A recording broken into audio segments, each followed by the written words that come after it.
حضرت سیدنا ابراہیم بن ادھم رحمت اللہ تعالی علیہ، یہ بہت بڑے اللہ کے ولی، ایک زمانے میں بادشاہ تھے۔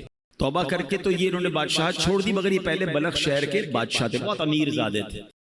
تو ہوا یہ کہ ایک مرتبہ کسی نے آپ سے پوچھا کہ علی جان، یہ آپ کی زندگی میں انقلاب کیسے آیا؟ آپ تو بڑے بادشاہ تھے اور اب توبہ کر لی اور اب آپ ایک بالکل عام انسان کی زندگی بسر کرتے ہیں۔ تو فرمایا میں خراسان کے شاہی خاندان سے تھا۔ یہ ان دنوں کی بات ہے جب میں جوان تھا۔ ایک دن میں شکار کے ارادے سے جنگل میں نکلا اور میں شکار کے لیے جانور ڈھونڈ رہا تھا۔ اچانک مجھے غیب سے ایک آواز آئی، کوئی کہنے والا کہہ رہا تھا، اے ابراہیم کیا تمہیں اس لیے پیدا کیا گیا ہے؟ میں نے گھبرا کر ادھر ادھر دیکھا، کوئی بھی نظر نہیں آیا۔ مجھ پر سختہ طاری ہو گیا کہ یہ کس کی آواز تھی۔ تھوڑی دیر کے بعد جب میں دوبارہ نارمل ہو گیا، حواس میرے دوبارہ جو ہے وہ بحال ہوئے، پھر جانور ڈھونڈنے لگا، پھر شکار کے لیے آگے گیا۔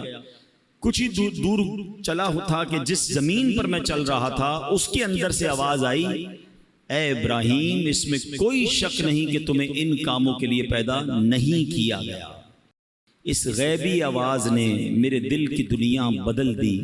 میرا ملازم جو بکریاں چرا رہا تھا اس کو میں نے اپنا قیمتی لباس دے دیا، اس کا اونی لباس میں نے خود پہنا، سب کچھ چھوڑ چھاڑ کر میں مکہ مکرمہ کی طرف چلا گیا۔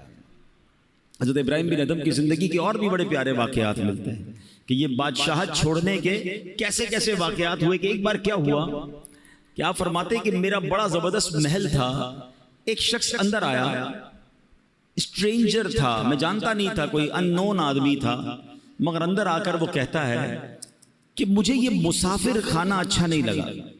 حضرت ابراہیم بن ادھم کہتے ہیں اتنا بڑا محل، اتنا بڑا بادشاہ کا محل، کہتے ہیں مسافر خانہ؟ کہتے ہیں حضرت آپ کو مسافر خانہ نظر آ رہا ہے؟ اتنا بڑا محل ہے، اتنی شاندار کمرے ہیں۔ تو بزرگ کہتے ہیں یہ بتاؤ تم سے پہلے یہاں کون رہتا تھا؟ کہا میرے والد رہتے تھے۔ کہا اس سے پہلے کون رہتا تھا؟ کہا دادا رہتے تھے۔ اچھا اس سے پہلے کون تھا؟ کہا پردادا رہتے تھے۔ تو کہا پھر بتاؤ مسافر خانہ کس کو کہتے ہیں؟ ایک آتا ہے، پہلا چلا جاتا ہے، پھر اگلا آتا ہے تو اس سے پہلے والا چلا جاتا ہے، ایک آ رہا ہے دوسرا جا رہا ہے، مسافر خانہ نہیں تو کیا ہے؟ کہتے یہ بات مجھے میرے دل پہ اثر کر گئی کہ واقعی جس محل کو، جس جائیداد کو، جن چیزوں کو میں سب کچھ سمجھ رہا ہوں یہ تو جانے والی ہے۔ اور پھر حضرت ابراہیم بن ادھم رحمت اللہ تعالی علیہ نے یہ بات جب اپنے کے دل میں بیٹھ گئی نا تو وہ اللہ تعالیٰ کی راہ میں نکل گئے، اپنا سارا مال اللہ کی راہ میں خرچ کیا، تارک الدنیا ہو گئے۔ تو آپ ایک بار دریا کے کنارے بیٹھ کر گدڑی سی رہے تھے تو ایک قریبی ریاست کا بادشاہ وہاں سے گزرا، اس نے کہا اے ابراہیم اتنی بڑی بادشاہت چھوڑ دی، آج دریا کنارے بیٹھ کر اپنی رضائی خود سی رہے ہو، تمہارے آگے پیچھے تو بڑے نوکر چاکر تھے، اس سے کیا ملا تمہیں؟ حضرت ابراہیم بن ادھم نے وہ جو سوئی جس سے آپ رضائی سی رہے تھے آپ نے وہ دریا میں ڈال دی اور دریا میں آواز لگائی کہ اے دریا کی مچھلیوں میری سوئی تلاش کر کے دو۔ جو بادشاہ تھا وہ دیکھ کر حیران ہو گیا کہ بہت ساری مچھلیاں اوپر آئیں، کسی کے منہ میں سونے کی سوئی ہے، کسی کے منہ میں چاندی کی سوئی ہے، سب ایک ایک سوئی لے کر آ گئی۔ آپ نے فرمایا نہیں مجھے میری سوئی چاہیے۔ دوبارہ ایک مچھلی گئی اور سوئی لے کر آئی۔ حضرت ابراہیم بن ادھم نے اس بادشاہ کو دیکھ کر کہا بتاؤ تمہاری حکومت اچھی ہے یہ حکومت اچھی ہے؟ جو اللہ کے لیے قربان کرتا ہے، جو اللہ کی طرف چل پڑتا ہے، اللہ پھر مخلوق کے دلوں میں اس کی عزت ڈال دیتا ہے۔ اے میرے پیارے اسلامی بھائیوں، حضرت ابراہیم بن ادھم رحمت اللہ تعالی علیہ سے جو سوال کیا گیا تھا نا یہ بڑا اہم سوال ہے۔ ہم نے آج اپنے آپ سے بھی یہ سوال کرتے رہنا چاہیے، آپ سے کیا غیبی آواز آئی تھی؟ الہذا خلقتا، کیا تمہیں اس لیے پیدا کیا گیا ہے؟ اب ہم اپنے بارے میں غور کریں۔